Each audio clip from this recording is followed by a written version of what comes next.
Hello there, ladies and gentlemen. Steampunk Gentleman, or as the Bionicle community knows me, Obceth, is here with a mock review. It's a new little series I'm trying out to help put some more Bionicle content on the channel, since that seems to be what everybody really wants to come see me for. Decided to try out this new series, just it's something I don't think I've seen anybody else really do, rating other people's mocks. Now I'm not just yoinking any off here or there unless somebody gets offended. Anybody who gets put on here is because they've asked and volunteered to be reviewed. So, to get started, we're going to be doing Spidorak. Now, this is made by the Bionicle Enthusiast on the Amino. And I'm not really going to include lore too much in here, just the little things other than to quantify what the thing actually is. I'm usually just gonna go straight off the build, but describe this one as a cyborg spidery boy. Which, as you can see, right now I'm looking at my phone and swiping between all of them, but I'll be having it in the video.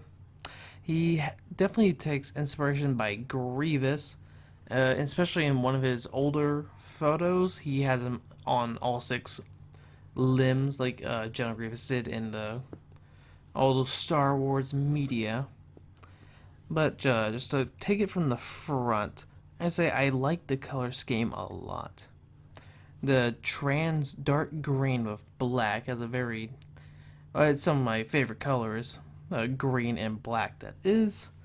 I can't say I'm as big a fan as the gray and the light gray for sure. I feel that really goes against it.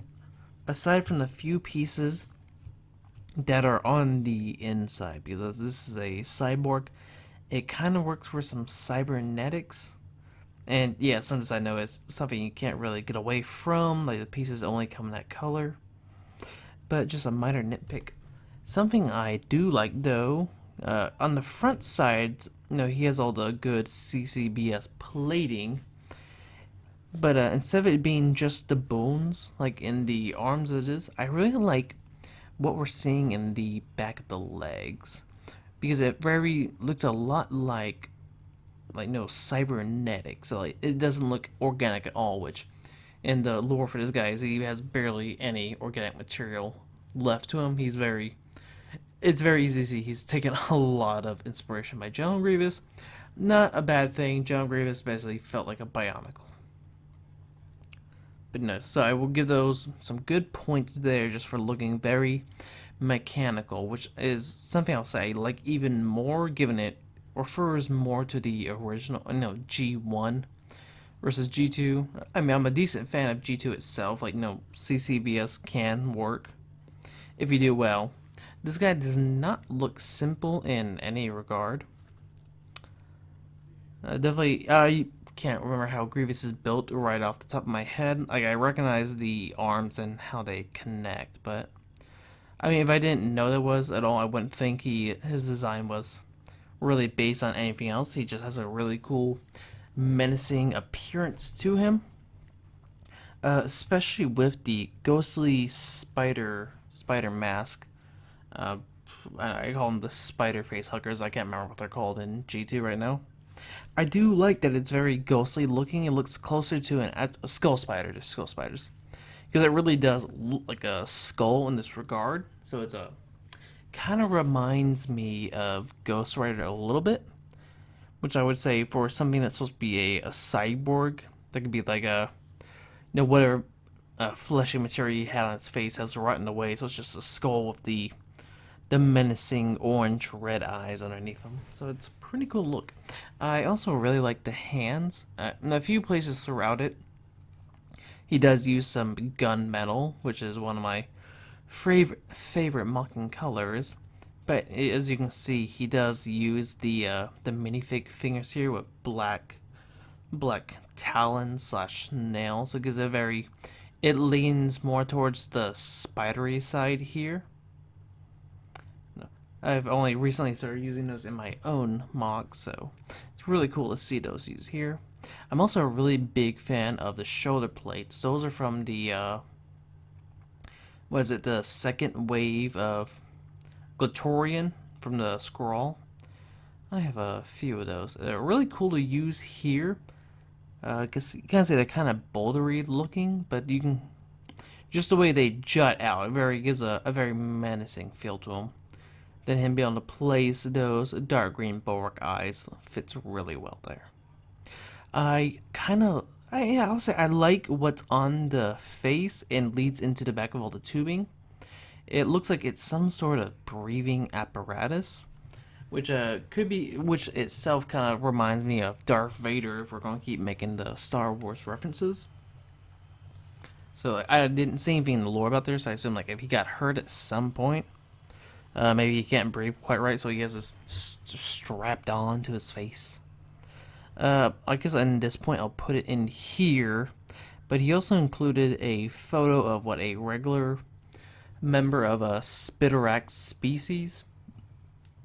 I'm certain I said the name of this character, but it's Spidorak, so spider and Spidorak.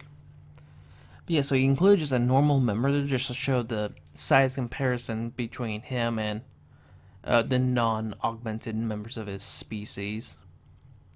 So you can see, definitely he's way taller than him. I'm glad he didn't go for the digigrade here. I think for anything that's really human, you should keep, or more, I guess humanoid should definitely keep the bipedal look. I kind of like saving that for more beast-like or purely robotic entities. But they say as humanity gives them the basic two-jointed legs. It's good. I mentioned it just a little while ago, but I also like all the tubing that's running through on the backside. Which, I mean, just tubing itself leads itself to be very, very mechanical looking.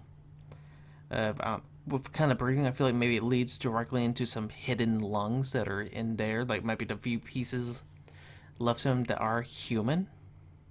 Or, biological, I suppose.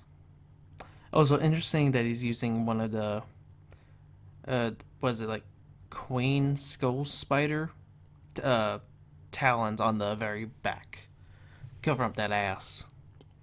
Both a way to refer to it being a spider in a discreet way, and also just a good way to cover up. What is this hip? Is it? I can't tell. Is this the one from the Uniter set?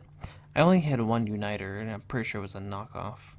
Ikimu, but anyways, that kind of wraps up the entire character. He's really cool to look at. Like, I feel like this is something I could have designed, and I would be proud of it. It's a cool looking mock. It's got a cool stature, cool appearance.